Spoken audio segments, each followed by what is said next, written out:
اعوذ باللہ من الشیطان الرجیم بسم اللہ الرحمن الرحیم وَإِذْ قَالَ إِبْرَاهِيمُ لِأَبِيهِ وَقَوْمِهِ إِنَّنِي بَرَاءٌ مِّمَّا تَعْبُدُونَ وَإِذْ قَالَ واو کا معنی اور اذ کا معنی جب قال کہا ابراہیم علیہ السلام نے لِأَبِيهِ اب کا معنی باپ ہی کا معنی اس کے اپنے باپ سے کہا وَقَوْمِهِ واو کا معنی اور قوم اپنی قوم سے اننی ان کا معنی بے شک نی کا معنی میں بے شک میں براءن بری ہوں بیزار ہوں دور ہوں مما اس سے من کا معنی سے ما اس سے تعبدون جن کی تم عبادت کرتے ہو وَإِذْ قَالَ إِبْرَاهِيمُ اور جب کہا ابراہیم علیہ السلام نے لِأَبِيهِ وَقَوْمِهِ اپنے باپ سے اور اپنی قوم سے اِنَّنِي بَرَاءٌ مِّمَّا تَعْبُدُونَ بے شک میں بری ہوں بیزار ہوں ان سے جن کی تم عبادت کرتے ہو۔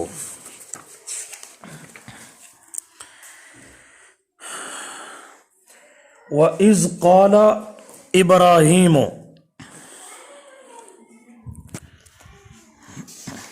یہاں سے دلیل نقلی تفصیلی ہے از ابراہیم اے مکہ کے لوگو ابراہیم علیہ السلام تمہارے جد امجد ہیں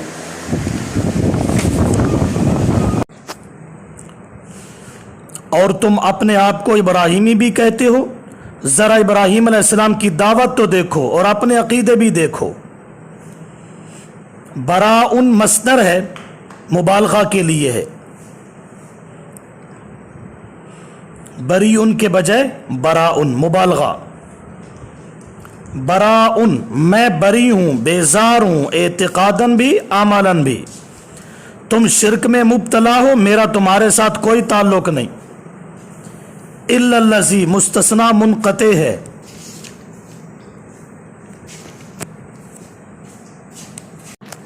الا کا معنی مگر،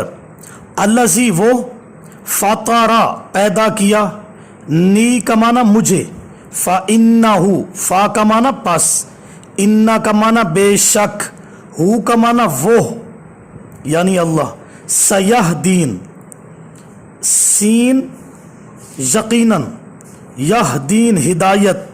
ہدایت پہ رکھے گا، نی مجھے، الا الذی مگر وہ ذات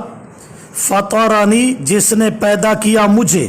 فإنہ سیہدین پس بے شک وہی مجھے ہدایت پہ پکا رکھے گا۔ یہاں سیہدین سین برائے استقبال نہیں بلکہ السین للتاکید بات کو پختہ کرنے کے لیے۔ یہاں ہدایت مراد نہیں ہے کہ ہدایت دے گا، پیغمبر ہدایت پر ہوتا ہے، یہاں مراد ہے ثبات علی الہدایہ، اللہ مجھے ہدایت پر ثابت قدم رکھے گا۔ وجعلها واو کا معنی اور، جعل کیا، ہا کا معنی اس کو، کلمتاً کلمہ، باقیتاً باقی رہنے والا، فی کا معنی میں، عاقبہ عقب پیچھے، ہی کا معنی اس کے، لعلہم لعل تاکہ، ہم کا معنی وہ، یرجعون رجوع لوٹنا، وجعلہا کلمتاً اور کیا ابراہیم علیہ السلام نے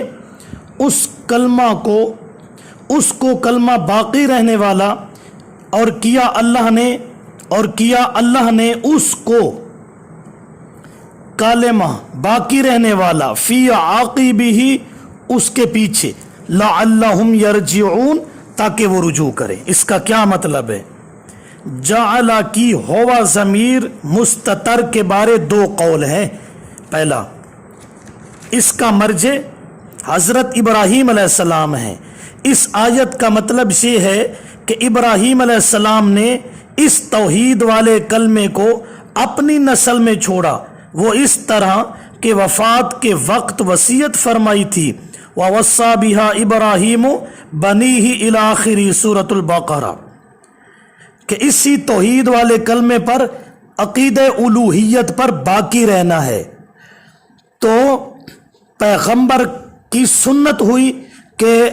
بوقت موت اپنی اولاد کو وصیت کر جائے، خیال کرنا عقیدہ توحید پر پختہ رہنا ہے، شرک یا مشرک کی طرف مائل نہیں ہونا، بدعت رسم کی طرف مائل نہیں ہونا، وصیت کرنا سنت ہے۔ یہ پہلا معنی آ گیا۔ دوسرا، جعل کی ہوا ضمیر کا مرجع اللہ پاک ہے کہ اللہ نے اس توحید والے کلمہ کو ابراہیم علیہ السلام کے بعد بھی باقی چھوڑا، قیامت کی صبح تک قرآن میں اللہ نے حضرت ابراہیم علیہ السلام کے کلمات کا ذکر کیا، لوگ سنتے رہیں گے اور شرک سے رجوع کرتے رہیں گے۔ جعلہا، یہ جو ہا ضمیر ہے اس کا مرجع عقیدہ توحید ہے، اے لا الہ الا اللہ، از قتادہ و مجاہد از روح المعانی۔ کلمتن کا معنی بات، باقیہ باقی رہنے والی، عاقبی ہی اپنے پیچھے یعنی اپنی اولاد میں، عقب عقب ایڑھی کو بھی کہتے ہیں، وہ بھی پیچھے ہوتی ہے، لعلہم یرجعون، تاکہ وہ شرک سے رجوع کرتے رہیں، شرک سے رجوع کر کے توحید کی طرف آ جائیں، یعنی جب بھی توحید سنیں گے موحدین سے تو شرک سے باز آ جائیں گے۔ دیکھیے ترجمہ، وَإِذْ قَالَ إِبْرَاهِيمُ، اور جب کہا ابراہیم علیہ السلام نے لِأَبِيهِ وَقَوْمِهِ، اپنے باپ سے اور اپنی قوم سے، إِنَّنِي بَرَاءٌ مِّمَّا تَعْبُدُونَ، بے شک میں بیزار ہوں جن کی تم عبادت کرتے ہو، إِلَّا الَّذِي فَطَرَنِي، مگر اس ذات سے بری نہیں ہوں جس نے مجھے پیدا کیا، یعنی اس کی عبادت اور پکار تو کرتا رہوں گا، فَإِنَّهُ سَيَهْدِينِ، بے شک وہی اس نے مجھے ہدایت پر پکا رکھا ہوا ہے، وَجَعَلَهَا كَلِمَةً بَاقِيَةً، اور کر دیا اللہ نے اس کلمے کو، اس عقیدہ توحید کو کلمہ باقی رہنے والا، فی عاقبہ، ان کے بعد، لعلہم یرجعون، تاکہ وہ رجوع کرے۔